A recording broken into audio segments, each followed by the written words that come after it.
So, hey, I've got a Kizer here. Yeah, not really. These don't spin, man. What is this thing? This is a Kizer Dawn. Stephen Chow. It's a KI 3673A2 S35 VN titanium handle.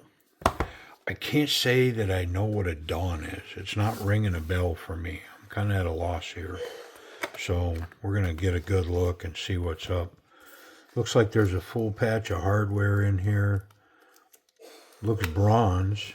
And then there's stickers, lots of stickers. Yep. All right. We don't need none of this. We don't need no stinking stickers. Oh.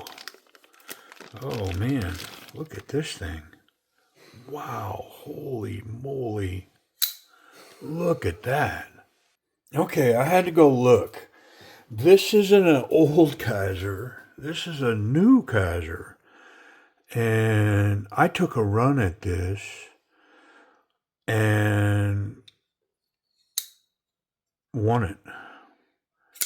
Not really knowing anything about it, just kind of being a Kizer fan. But look at the polish on the titanium scales. Wow. It's called a Dawn. S35 VN. Beautiful satin polished. Very interesting. Yeah, very new. All right, man, let's do our thing. Do our thing. I'm gonna run this action a little bit. Ooh, it's just fall shut, front flipper only. Maybe I can get that blade. Yeah, it's pretty slick. Nope. So, front flipper only. But it's pretty intuitive. It's not hard to do at all. It's just thumb up and over. Whoop. Yep. Really gonna be a slicer for sure.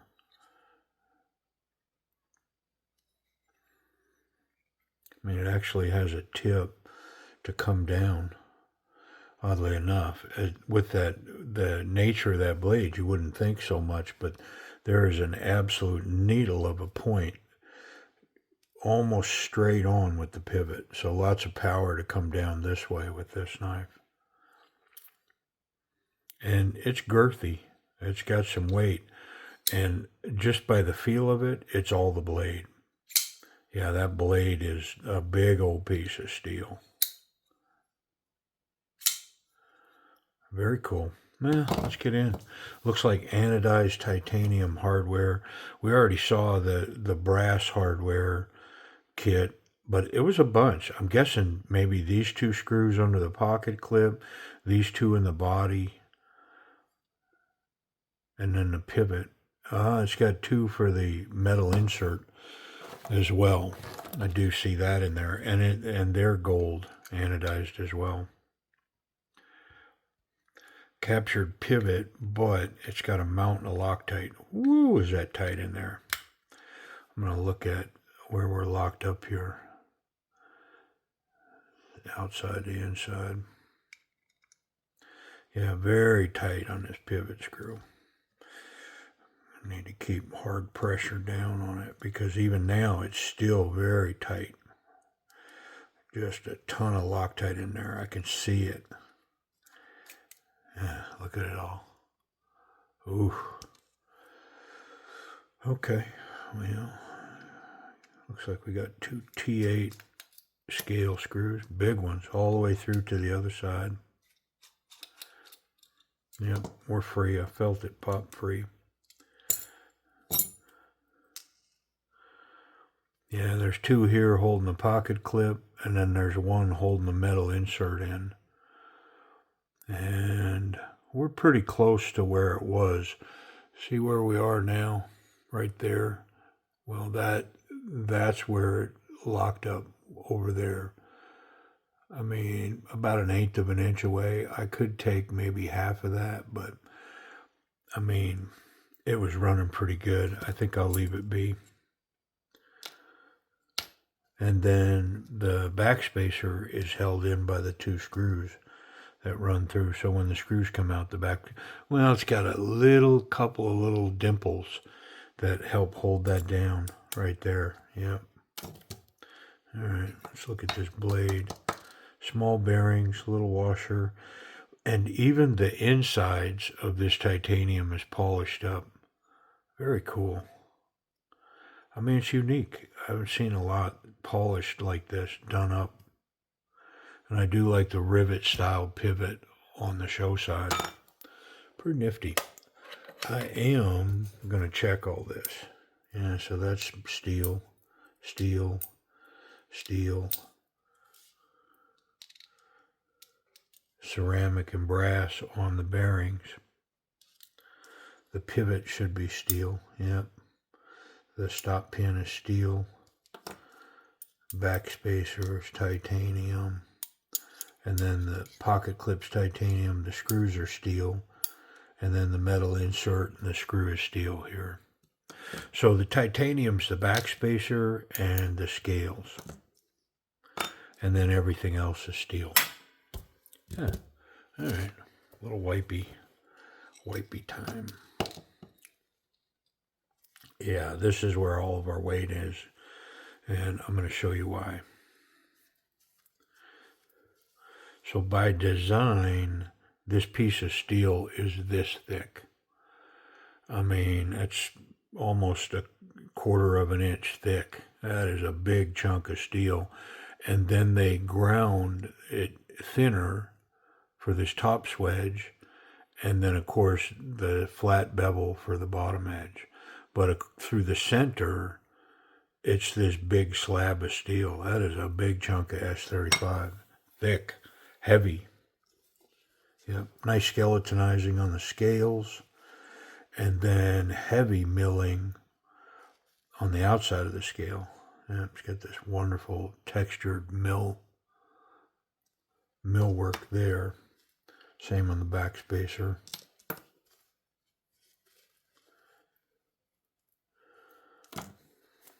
All right, little pieces.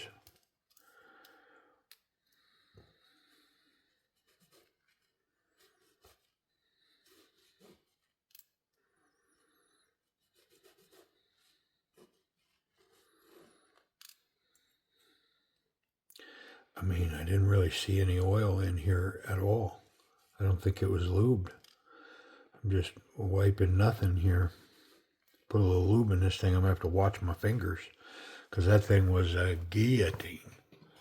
I need to get one of these over here. And let's clean this screw a little bit. Get rid of some of this Loctite that's in there. Holy smokes, there was a bunch.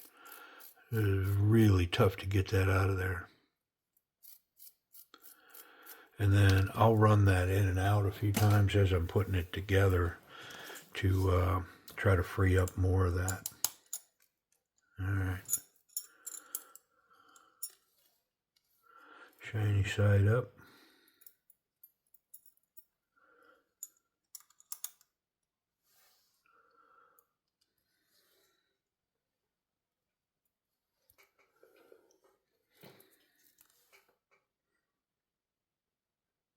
What a cool little piece. Different. Had no idea it was a new piece, but yeah. New design, new designer. Mr. Tao. I believe that's his name, how you pronounce it. It's how I would guess to pronounce it, but I'm purely guessing. I may be butchering his name for sure. Not intentional. And shiny side down. There we go. Picked up some magnetic properties there.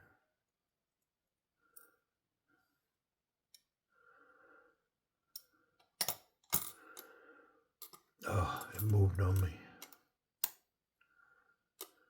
There, we got it. Gotcha. So yeah, I'm going to run this in and out a couple of times as I go forward.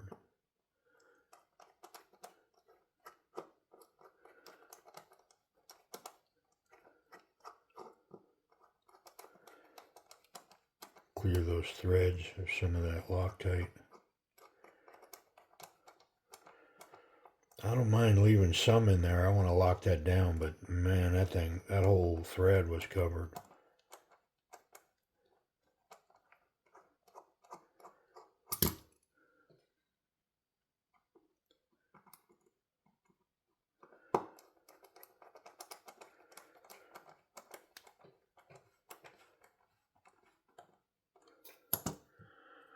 I'm going to get one of these in because that backspacer is hanging on by a thread there.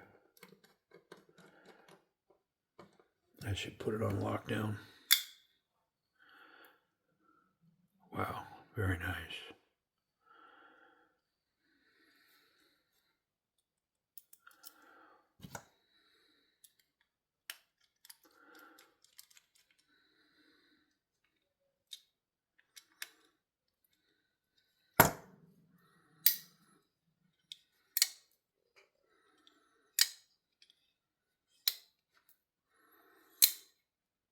Yeah. Look at this thing. Oh, yeah, I can't get my finger out of the way fast enough. Slam shut.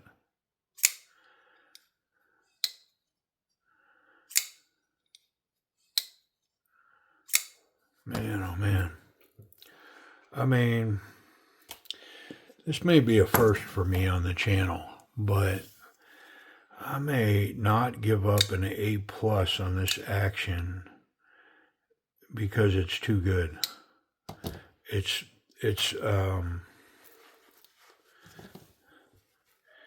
so free that it's awkward. Now I'm gonna have to think about that. I mean, I'm making up rules as I go because it's stunning. Yeah, wonderful front flipper. And I mean, it's a guillotine. You got to get out of the way because it's coming. Perfectly centered.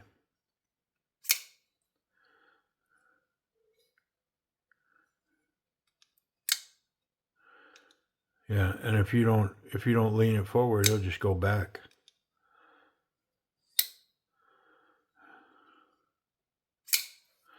It's so loose, you have to check it for tension.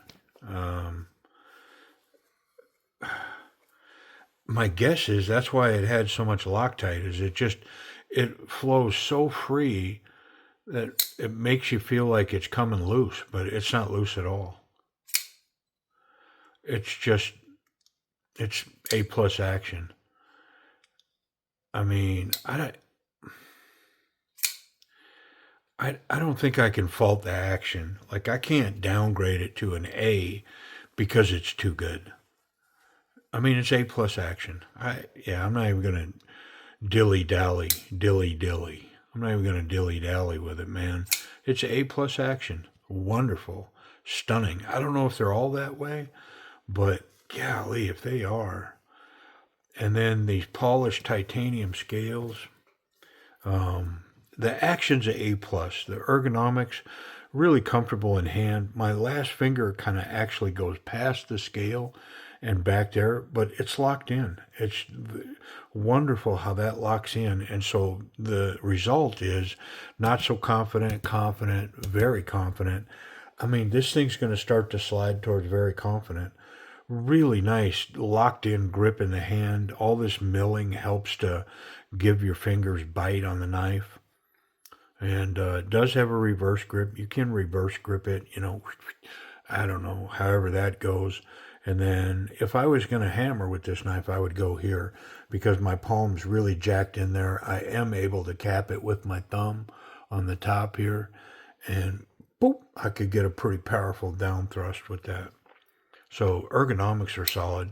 Let's check that pocket clip. I did as an afterthought snap it and think, I maybe could have put some tension on that, but let's see. It's so smooth. Everything's polished so much that I think you could put all the tension in the world on it and it's still just going to slide and glide. You know, I mean, polished metal is only going to be so rough. So the profile, it's got at least 3/4 of an inch sticking out. It does show the bronze screws, the bronze colored screws, the polished pocket clip, the nice angles, and then the polished titanium scales kind of peeking their head out. I mean, I like it. It's okay. Let's check it for safety. Make sure we're not making any blade contact here. How about I close the knife first? Get my fingers out of the way. I wonder if I can shake that out of there. I bet I can. That blade's so heavy that I bet you that pops right out. Yep, there it is. Sure enough. It's just so heavy, man. There's no way that's going to stay in. And with the action as good as it is, I mean, I guess I could stiffen up the detent on the bottom. But I mean, here, you tell me, look. I mean, it's got a fair little detent on the end, but it's not near enough for that big fat blade. No way. I mean, the only thing I could do is put more tension on this. And I mean, it's scalloped coming in here. This is lowered slightly. They're both scalloped. And so there's enough room to get in there. It's very comfortable to operate. I mean, maybe I should put a little extra tension on it, just slightly. I think I'm gonna. Okay, I'm apart. So a little extra here could go a long way. So I've got, I don't know, there's a small gap there. I'm just gonna increase that gap slightly looking at it. That was maybe a little too much. I think I went too far. I mean, it's pretty springy. I'm going to try it just to see.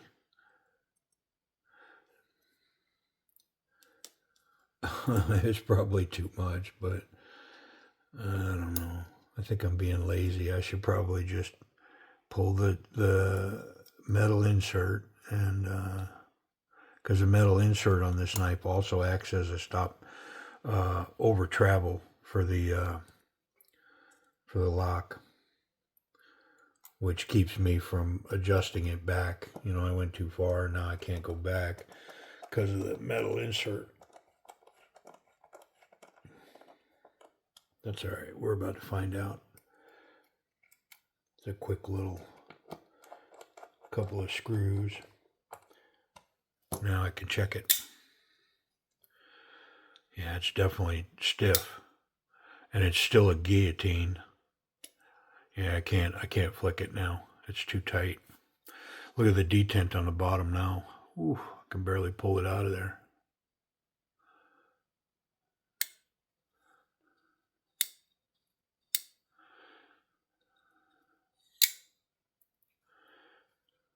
And that's just a little too much.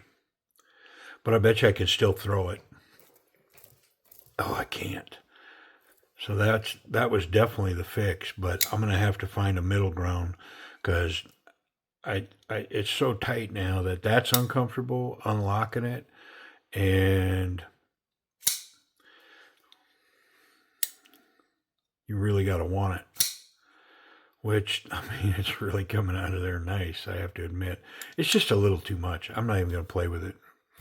It's just tiny little bit too much. I'm going to take about half of that extra that I put on there. I'm going to take about half of that back. And to do that, I'm going to have to get a T6 over here and pull this metal insert. And then I can come back with it.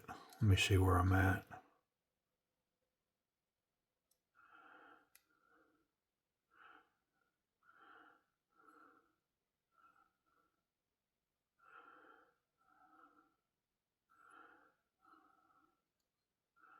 I'm going to go right there. All right. It's a guessing game. There's no actual mad science to it. You add a little, you take a little, you add a little, you take a little.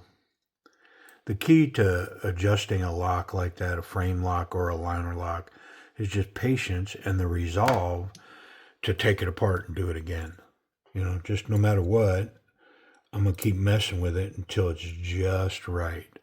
And if you're not willing to do that, then I suggest don't get into it, because it's so easy to go too far, not enough, and if any of that is the case, you got to be willing to go back. I'm gonna add a little more. I'm gonna take a little off, and I think the most I've ever had to do an action was maybe 4 times, maybe 5, where I had to take it apart, put it together, take it apart, put it together. And it was finicky. It was just the smallest little increment made a difference.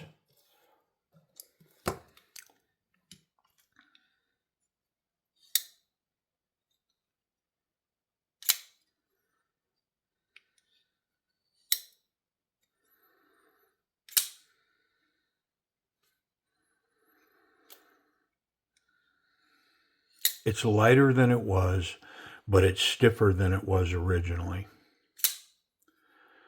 I'm going to put this other screw in because no matter what, I'm going to live with this. But then I'm going to shake it down again and see if in fact I can shake it out of there. It's definitely stiffer than it originally was, but it's not near what it was a second ago. Yeah, very nice. All right, let's see if I can roust it out. How's this look?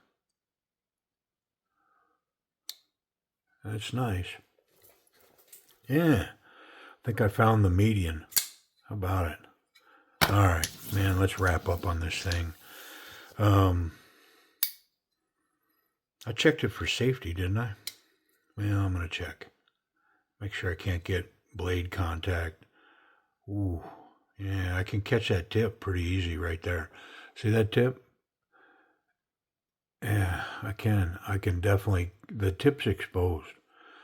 So, tip's exposed. The clip's pretty good. I can handle the knife back here. There's no exposure in the back. But that tip, this was down in the pocket, and I happened to jam my finger there. And, of course, what happens when you touch something sharp, you go, woo, and you pull away. Well, man, that's a recipe to get cut right there because, yeah, I'm touching that tip all day long. I wonder if it's sharp. I can tell you that tip's sharp. I can feel it. What about this blade? It should be big, tall, flat grind.